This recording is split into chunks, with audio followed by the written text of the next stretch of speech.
Bharatiya Janata party के महापौर प्रत्याशी और भाजपा के 60 पार्षद जीत कर आने वाले हैं। प्रचंड मतों के साथ भारतीय जनता पार्टी की जीत दुर्ग में सुनिश्चित होने वाली है और आने के बाद बहुत से ऐसे काम जो बहुत समय से लंबित हैं, उन सारे कामों को भाजपा की सरकार और हमारे महापौर पूरा करेंगे। न केवल साहू समाज वरन सभी समाज का रुझान मिलेगा, बहुत अच्छा सहयोग मिलेगा, ऐसा हम लोगों को पूरा विश्वास है।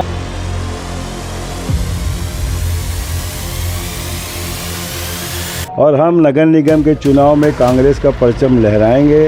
हमारे कांग्रेस पार्टी की उम्मीदवार प्रेमलता साहू भारी बहुमत से चुनाव में जीत हासिल करेगी और हमारे सभी पार्षद चुनाव में जीत हासिल कर रहे हैं। ये इसलिए कह रहा हूँ दावे के साथ जाएंगे जो जनता की रोजमर्रा की जो मुद्दे होती हैं, जिनसे हम डायरेक्ट जनता से जुड़ सकते हैं। नमस्कार, मैं ईशा साहू और आप सभी का स्वागत है केपी न्यूज़ में। और जैसे कि आप सभी को पता होगा कि चुनावी बिगुल बिल्कुल बच चुका है और जो है प्रत्याशियों की लिस्ट सामने आ चुकी है, जिसमें अगर मैं बात करूं बीजेपी के कार्यकर्ताओं की, तो उन्होंने भी अपने जो है लिस्ट जारी कर दिए गए हैं, जिसमें तमाम बड़े चेहरे भी सामने आए हैं। और अगर वही कांग्रेस की भी बात करूँ तो उनकी भी जो लिस्ट है वो जारी कर दिए गए हैं और साथ ही जो है महापौर की भी जो नाम है वो भी सामने आ चुके हैं। और लगातार जो है तारीख मिलने के बाद में जो है नामांकन की प्रक्रिया पूरी तरीके से चालू हो गई है। और आज जो है बीजेपी और कांग्रेस की शक्ति प्रदर्शन रैलीज रखी गई थी और जहां बीजेपी प्रत्याशी अलका बागमारे जो कि महापौर के लिए नियुक्ति की गई है, और उनके साथ में जो है समर्थक में विजय शर्मा और साथ ही जो है सरोज पांडे इस जगह पर मौजूद थी। उनसे हमने बातचीत की है। उन्होंने बताया कि किस प्रकार से जो है अलका बागमारे इस बार जो है महापौर का चुनाव लड़ेंगी और जो बीजेपी है वो जीत कर आएगी, इसका जो दावा है वो है आज किया गया है। और हम आपको साथ ही बता दें कि उसके अन्यथा जो है कांग्रेस की जो प्रत्याशी हैं प्रेमलता साहू, वो भी जो है आज ताम्रध्वज साहू के साथ में अरुण वोरा के साथ में जो है आज इस जगह पर नामांकन रैली के साथ में जो है यहाँ पहुँची हुई थी। नामांकन की प्रक्रिया अब पूरी तरीके से जो है संपन्न हो जाएगी आज, लेकिन कल 29 तारीख को अब नाम वापसी का दिन होगा और उसके बाद में जो चुनावी जंग है उसमें और गर्मी आ जाएगी, क्योंकि जो प्रत्याशी हैं, जो चुने गए प्रत्याशी, अब वो निकलेंगे वोटर्स के पास में और विनती करेंगे और बताएंगे कि क्यों जो है उनकी सरकार आनी चाहिए। जब दो पक्ष आमने सामने होंगे और आने वाले जो अन्य निर्दलीय पक्ष सामने आएंगे, वार्डों की समस्याओं को लेकर सामने आएंगे और निवारण करने की बात करेंगे, तो देखने वाली बात होगी कि जो दुर्ग की जनता है वो किस पे जो है अपना भरोसा जताएगी और कौन सी पार्टी जो है सामने उभर कर आएगी। दरअसल अगर बात करूं तो अगर बीजेपी की तो लगातार दावा कर रही है कि ट्रिपल इंजन सरकार वो लाने के पूरे प्रयास में है और आएगी, पर अब ये देखने की बात होगी कि इस बात में कितनी सच्चाई है। हमने तमाम जो प्रतिनिधि आज यहाँ पर अपने पार्टी के पक्ष में पहुँचे हुए थे, उनसे हमने बातचीत करने की कोशिश की है, जिसमें विजय शर्मा जी से हमने बातचीत करने की कोशिश की है, अलका बागमारे से बात करने की कोशिश की है। और वहीं मैं बात करूँ कांग्रेस के प्रत्याशियों की, उनके समर्थकों की, तो ताम्रध्वज सामने आए थे, उनसे हमने बातचीत करने की कोशिश की है। और जो प्रेमलता साहू है उनसे हमने बातचीत करने की कोशिश की और साथ ही उनके समर्थक में आए हैं अरुण वोरा, उनसे भी हमने बात की है। उन्होंने क्या कुछ कहा है अपने पार्टी को लेकर, अपने महापौर के ऊपर उन्होंने किस तरीके का विश्वास जताया है, सुनिए आगे बाइट के पूरे माध्यम से। नगरीय निकाय के चुनाव में भारतीय जनता पार्टी के महापौर प्रत्याशी और भाजपा के 60 पार्षद जीत कर आने वाले हैं। प्रचंड मतों के साथ भारतीय जनता पार्टी की जीत दुर्ग में सुनिश्चित होने वाली है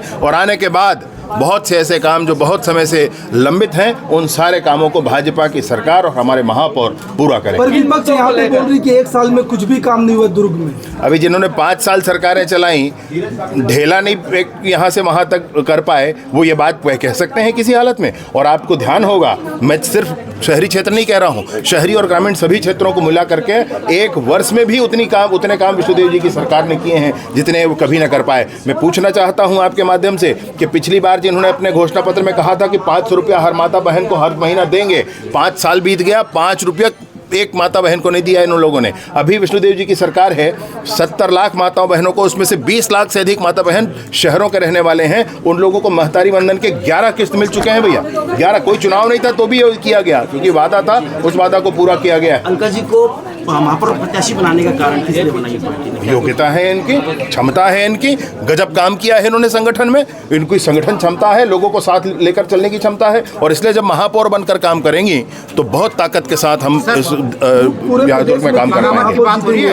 10 महापौर हैं भाई, 10 के 10 भाजपा के जीतने वाले हैं। प्रत्यक्ष चुनाव भारतीय जनता पार्टी ने इसीलिए कराया है क्योंकि जनता का मन स्पष्ट रूप से अपने महापौर के साथ जुड़े, और मैं सोचता हूं कि जिस तरह से भारतीय जनता पार्टी की सरकार ने काम किया है, पूर्णता के साथ भारतीय जनता पार्टी जीत कर आएगी। हूँ कि उन्होंने मुझे इतना बड़ा जिम्मेदारी दिए हैं, मुझे आशीर्वाद मिला है। किन मुद्दों को लेकर जनता के बीच आप? जनता के बीच हम जाएंगे, जो जनता की रोजमर्रा की जो मुद्दे होती हैं, जिनसे हम डायरेक्ट जनता से जुड़ सकते हैं, बेसिक मुद्दा, उसको लेकर हम जनता के बीच जाएंगे। जिस समय कांग्रेस प्रत्याशी, महापौर के प्रत्याशी के लिए प्रेमलता का नाम डिक्लेयर हुआ, पूरा दुर्ग की जनता एक तरफा मन बना चुकी है कि उसको जिताएंगे भारी बहुमत से। कांग्रेस की महापौर प्रत्याशी बहुत अच्छे वोटों से जीतेगी। न केवल साहू समाज वरन सभी समाज का रुझान मिलेगा, बहुत अच्छा सहयोग मिलेगा, ऐसा हम लोगों को पूरा विश्वास है। 5 साल में निगम में काफ़ी प्रदर्शन हुए और काफ़ी समस्याएं रहीं, काम नहीं ढंग से हुआ, उसका कहीं ना कहीं दंश झेलना पड़ेगा महापौर प्रत्याशी को। काम नहीं हुआ उसके कारण नहीं था, काम ज़्यादा हुआ। धीरज बाकलीवाल महापौर के रूप में और हमारी सरकार थी भूपेश बघेल जी के नेतृत्व में, खूब पैसा आया, खूब काम हुआ। एक आध दो जगह कुछ काम नहीं हुआ तो उनका कहना ये रहता था कि वहाँ 10 काम हो गया, हमारे यहाँ 5 ही हो पाया। तो धीरज बाकलीवाल तो नाम के महापौर थे, चला तो बोरा जीत रहे थे, बता रहे हैं। गलत बात करते हैं ऐसा कहने वाले। धीरज बाकलीवाल ने पूरे निष्ठा से, पूरी ईमानदारी से, पूरी ताकत से, अरुण बोरा हमारे विधायक थे, उनका मार्गदर्शन ले करके धीरज बाकलीवाल ने भरपूर काम किया। पूरी तरीके से आश्वस्त हैं और हम नगर निगम के चुनाव में कांग्रेस का परचम लहराएंगे। हमारे कांग्रेस पार्टी की उम्मीदवार प्रेमलता साहू भारी बहुमत से चुनाव में जीत हासिल करेगी और हमारे सभी पार्षद चुनाव में जीत हासिल कर रहे हैं। ये इसलिए कह रहा हूँ दावे के साथ कि 5 साल में हमने भूपेश बघेल सरकार से 500 करोड़ रुपए लेकर आए और शहर का जो विकास दिखलाई दे रहा है गली मोहल्ले चौराहे में, मेन रोड में, और उसी का परिणाम है कि लोग कांग्रेस के प्रति आकर्षित है। आप पूछेंगे विधानसभा लोकसभा में, तो विधानसभा लोकसभा में परिस्थितियां अलग थी। देखिए, जो हमारे साहू उम्मीदवार है वो सभी समाजों का सम्मिश्रण है, सभी समाजों का सम्मिश्रण है, तो इसलिए सभी लोग उसमें समाहित हैं। तो हम सब लोग उसमें समाहित हैं, इसलिए सर्वधर्म समभाव बोलते हैं ना, इसलिए सभी जाति धर्म उसी में समाहित है। दुर्ग भिलाई की लगातार अपडेट्स हम आपको देंगे, चुनावी अपडेट्स भी हम आपको देते रहेंगे। आन अपडेट के लिए बने रहिए केपी न्यूज़ के साथ में। धन्यवाद।